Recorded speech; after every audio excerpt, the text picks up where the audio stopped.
My own family ignored me on Christmas, and then had the audacity to mail me a $25,000 invoice for my sister's car, like I owed them something. That was the moment I realized blood isn't always thicker than betrayal.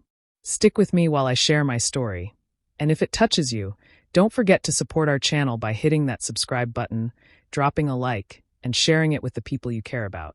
My name is Callum Avery. I'm 28, a mechanic from a quiet corner of Oregon, and for as long as I can remember, I've been the family fixer. The one who shows up, pays the bills, patches the leaks, replaces the tires, handles the emergencies no one else wants to deal with. I never complained because that's what you do for family, or at least that's what I thought. This last Christmas, I expected the usual chaos at my parents' place.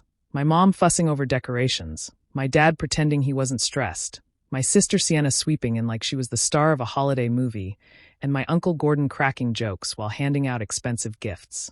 I imagined, for once, maybe they'd notice I'd been working overtime, or ask if I was coming. Instead, I woke up to silence. No text, no call, nothing. When I finally reached out, my mom casually replied, "Oh, sweetheart, we didn't want to bother you. You're always so busy anyway. We just assumed you wouldn't mind." I stared at the message for a long time. Busy. I had specifically taken the day off.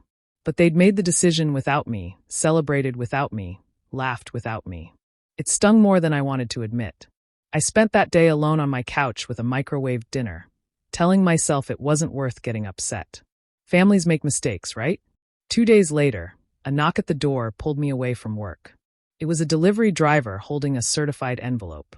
I signed, confused, and opened it right there in the doorway. Inside was a neatly folded bill from the financing company, a $25,000 invoice for a luxury car loan, with my name listed as the responsible party. Sienna's name was nowhere on it. My stomach dropped. I hadn't bought a car. I hadn't co-signed anything.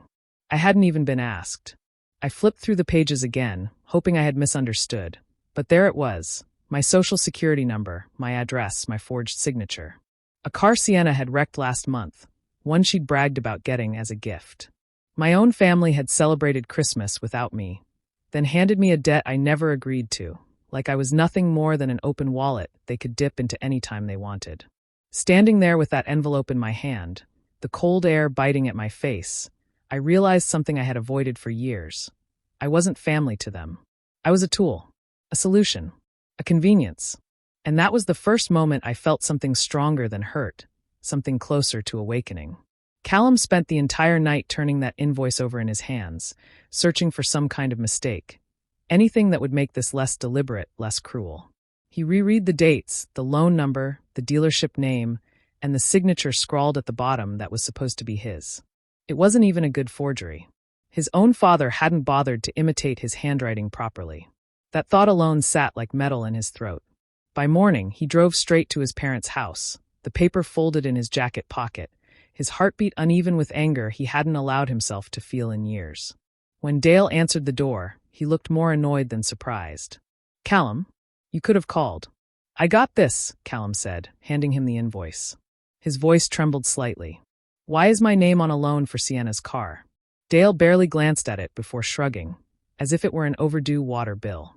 "Oh, that. You're overreacting. Sienna needed help. You have steady income, good credit, it just made sense. Don't make it a big deal." Callum stared at him, stunned. "I didn't sign anything. Why is my social security number on this?" Instead of guilt or panic, or even surprise, Dale sighed loudly, the way he always did when he thought Callum was being difficult. "You're being dramatic. Families support each other. You act like we robbed you." Callum felt heat rise behind his eyes. "You did. You literally used my identity without asking."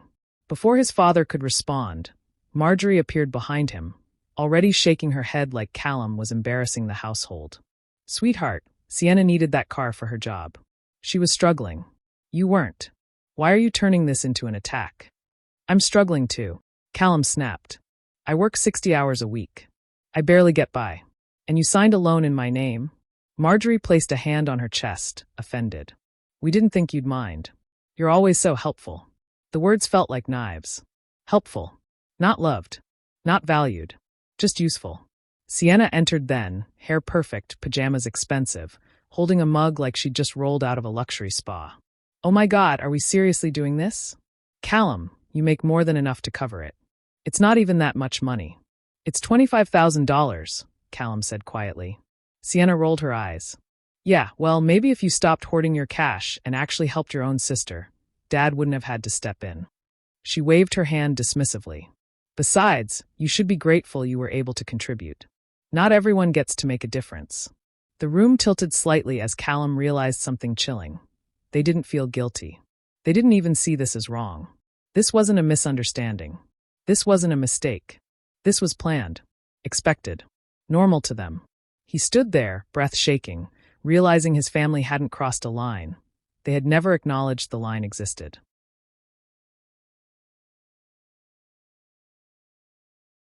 Callum took a deep breath and tried one more time, because some part of him, some hopeful, exhausted part, still believed there had to be a way to make them understand. I'm not trying to fight with anyone, he said, voice low but steady. I just want you to see that what you did is wrong. You used my identity. You put me in debt. Why didn't you just ask me? Marjorie crossed her arms in that familiar way that always meant she was preparing a speech. Callum, honey, you need to stop making everything about you. Families do things for each other. That's what we taught you. And now you're acting like a victim? Over what? Helping your sister? You've always been the sensible one. The stable one. Isn't that something to be proud of? He blinked at her, confused. Proud? Mom, you forged my information. And, she said sharply, you think you're the only one who sacrifices? When you were little, we gave up vacations so you and Sienna could have activities. We gave up weekends. We gave up sleep. Parents give and give. And now when we ask for a little help, suddenly you're the martyr. Callum's mouth opened, but nothing came out. Every time he tried to form a sentence, her words twisted around his thoughts like vines.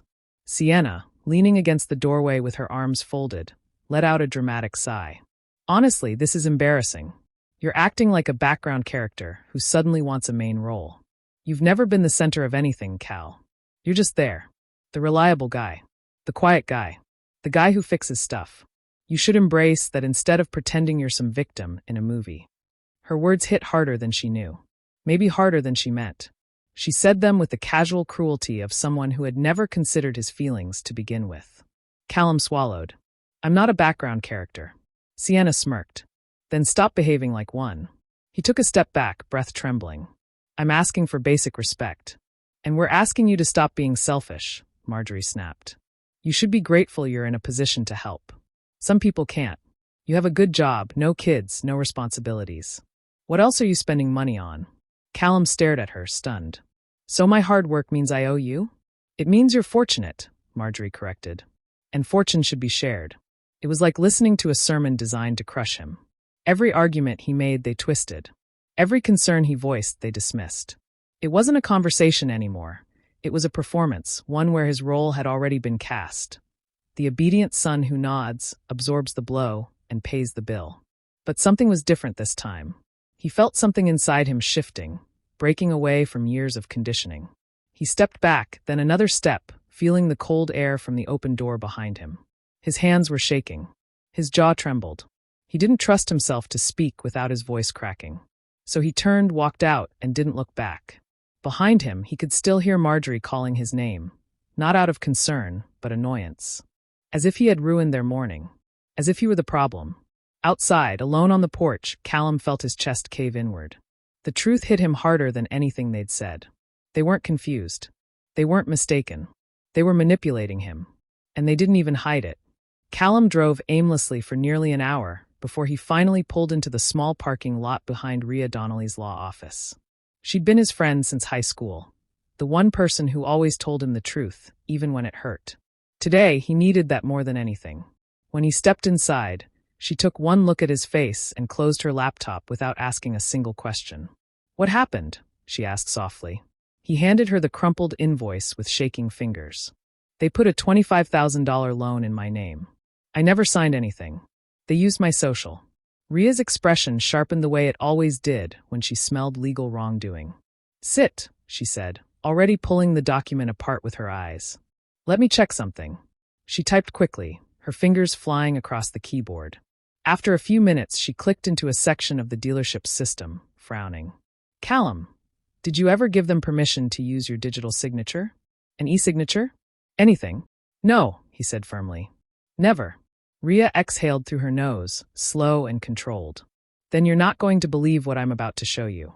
She swiveled the screen toward him. There, on the digital contract, sat his name, his signature, but it wasn't his handwriting. It wasn't even close. It looked like someone had dragged a finger across a touchpad and hoped no one would notice. This, Rhea said, tapping the screen, is not your signature. It's sloppy. It's inconsistent. And more importantly, the IP address logged on this document. She clicked again. It's your parents' home internet. Callum felt his stomach drop. They actually did it. They forged me. Yes, she said. Legally, this is identity theft and loan fraud. And you owe absolutely nothing. This entire contract is invalid. For a long moment, Callum didn't speak. The room felt too small, too bright, too loud. He looked at the screen again, at the shaky imitation of his name. His own father's attempt at stealing his future. Something inside him cracked open. Something that had been held together by obligation and guilt for far too long. I trusted them, he whispered. Even after everything. I still thought maybe I was overreacting. Maybe I was being difficult. But they actually broke the law. Rhea's voice softened. Callum, your family has been using you for years. Not helping each other, using you. This wasn't an accident. This was a pattern. He felt heat spread through his chest. Not shame this time, but anger. Pure, sharp anger. Anger at every time he'd said yes when he wanted to say no. Every time he fixed something, paid for something, forgave something. Anger at being treated like the family toolbox instead of a human being. Rhea placed a stack of printed pages in front of him. You have options. Strong ones. You don't have to let them do this anymore. Callum closed his eyes, breathing in slowly. When he opened them, something in him had shifted. He wasn't the quiet, agreeable son anymore. He wasn't their spare part. Not anymore. Callum wasn't planning to stop by the small New Year gathering at his cousin Tyler's place. But Tyler had always been one of the few relatives who treated him like a person, not a resource. He figured an hour of polite conversation might distract him from the mess he was dealing with. But the moment he stepped inside, he sensed something was off. Conversations died mid-sentence. A few cousins exchanged awkward glances. Someone coughed into a cup.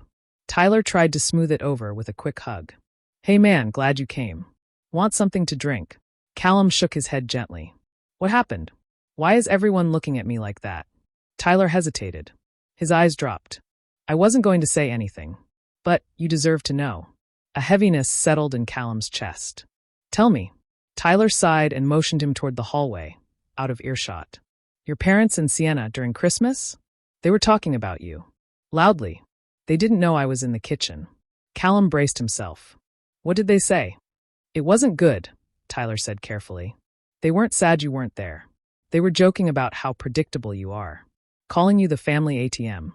Saying you'd pay the car bill like a good little helper. Your mom said you're too soft to ever fight back. Your dad laughed and said, Callum's whole life is fixing our messes. He should be honored we trust him.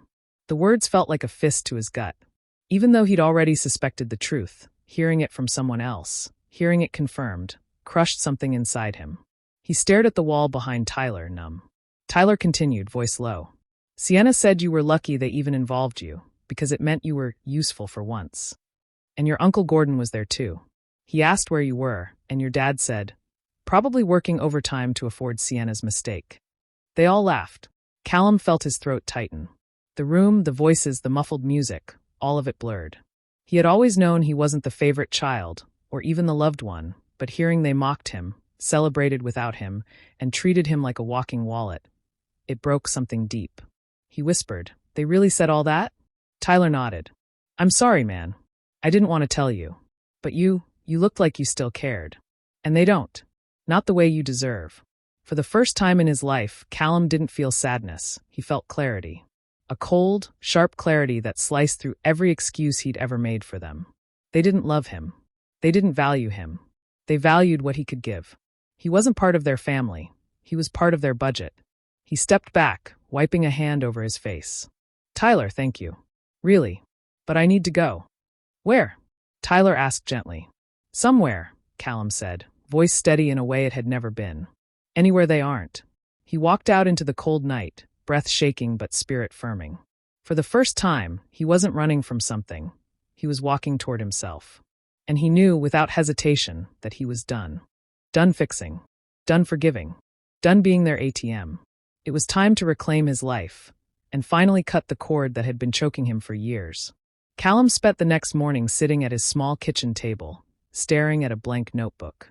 His hands were steady, calmer than he expected after the emotional blow of the night before. But inside, something had shifted, like a lock clicking open after years of being jammed. He wasn't going to shout, cry, or plead for his parents to see him. He was done with that. If they wanted to treat him like a resource, then they could finally deal with the consequences of exploiting one. He wrote one word at the top of the page: truth. Not revenge. Not punishment. Truth. And then he began. He pulled out old drawers, dusty boxes, and folders he hadn't touched in years. Every time his parents had asked him to sign something real quick, every time they had handled the paperwork for him, every mysterious charge he had shrugged off, he brought it all out, spread across the table like a crime scene. Because that's exactly what it was. Receipts with his name. Bank statements showing accounts he never opened. Medical bills tied to Sienna's treatment after her first DUI. An emergency credit card Marjorie once insisted he just hold for the family. Maxed out within 2 months without him ever using it. Piece by piece, the puzzle formed an image he had been too loyal to see. They had been dipping into his life for years, using his name, his credit, his identity like a family supply closet. When Rhea arrived that afternoon, her expression turned grim the moment she saw the piles. "Callum, this is worse than I thought." He nodded calmly. "I know. That's why I need it all documented. Every detail." Rhea sat beside him, flipping through papers with sharp, practiced eyes. "This is enough to build a fraud case. Possibly multiple. You're not just a victim of one forged signature. This is a whole pattern of financial abuse." Callum didn't flinch at the word abuse. For the first time, it felt correct. "What do I need to do?" he asked. "First," she said, "we freeze everything. Any account your parents ever touched or had linked access to, we shut it down." So they did. Callum spent hours on the phone with banks, credit bureaus, loan officers, and identity protection services. He filed fraud alerts. He changed passwords, locked his credit, closed old accounts, and opened new secure ones. Each confirmation email felt like reclaiming a piece of himself he hadn't realized he'd lost. Second, they began building the case. Rhea scanned every document, labeled every file, and organized every instance of forged consent. Callum forwarded old text messages from his parents. Proof they pressured him into signing whatever they wanted. Third, they prepared a formal fraud report. It was clinical, cold, factual. Nothing like the emotional storms he'd been fighting his whole life. By midnight, Callum looked at the stack of organized evidence and felt something unfamiliar: power. Not destructive power, but the power of stepping out of the shadows. He didn't need to confront them with shouting or tears. He didn't need them to admit what they'd done. The system would take care of that now. For once, Callum wasn't cleaning up after his family. He was finally cleaning them out of his life. The fallout began quietly, almost invisibly. Just an automated email to Dale Avery at 6:14 a.m. informing him that a fraud alert had been activated on the joint accounts he believed he controlled. Then another message from the bank stating that all activity on the home equity line was temporarily frozen, pending an investigation. Dale thought it was a glitch. He always thought everything was a glitch until someone else fixed it for him. But when he tried to withdraw money that morning to pay property taxes and his card was declined 3 times, panic bloomed fast. Marjorie watched him from across the kitchen island as he cursed, slamming the card against the marble. "What's going on?" she demanded. "I don't know. The bank froze everything." "Call them," she snapped, as though solutions magically appeared when she asked for them. Dale spent nearly an hour on the phone before his face turned pale. "They're investigating identity misuse," he muttered. They think I committed fraud." Marjorie blinked. "Fraud? Against who?" There was a long silence. A painful, dawning silence. Sienna stomped downstairs mid-argument, complaining her car app kept saying her SUV wasn't responding. She had a hair appointment and was already running late. She flung her keys at her mother with dramatic fury, only to freeze when a tow truck rumbled up their driveway. "What the hell?" she snapped, running outside in her slippers. "That's my car." The tow operator didn't even look at her as he clipped the wheel locks in place. "Vehicle repossession order. Payments defaulted." "Not my problem, miss." Sienna shrieked, threatening lawsuits, demanding names, but nobody cared. Her parents stormed outside too, voices clashing in a storm of entitlement. But there was nothing to argue.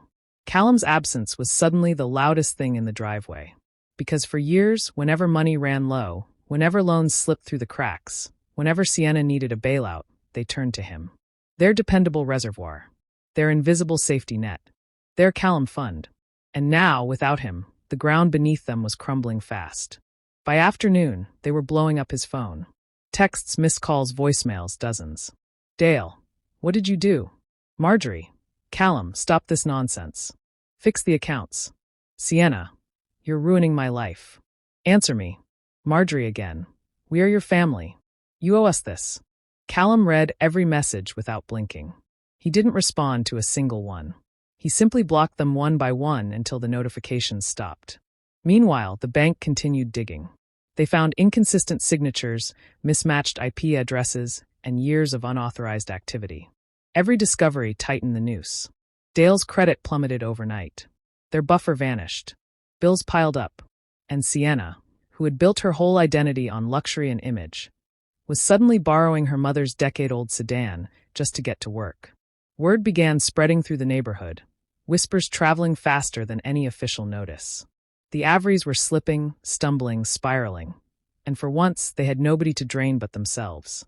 Callum watched the chaos from a distance, not with joy, but with a quiet, steady sense of liberation. For years, they'd fed off him like he existed only to support their comfort. Now they were finally learning what life looked like without him.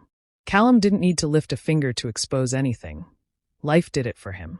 When the bank's fraud investigation officially became part of the public record, the whispers started spreading through the family tree like wildfire. At first it was just a murmur, a confused question here and there, relatives wondering why Dale's accounts were suddenly frozen, or why there were rumors of forged signatures. But then Uncle Gordon, Marjorie's older brother and the family's unofficial financial backbone, requested the documents himself. And when he saw the proof, the real, undeniable proof, he didn't call to debate or comfort or negotiate. He simply said, in a voice colder than winter steel, "I will not fund liars. You have embarrassed this family for the last time." The annual check stopped. The emergency bailout stopped.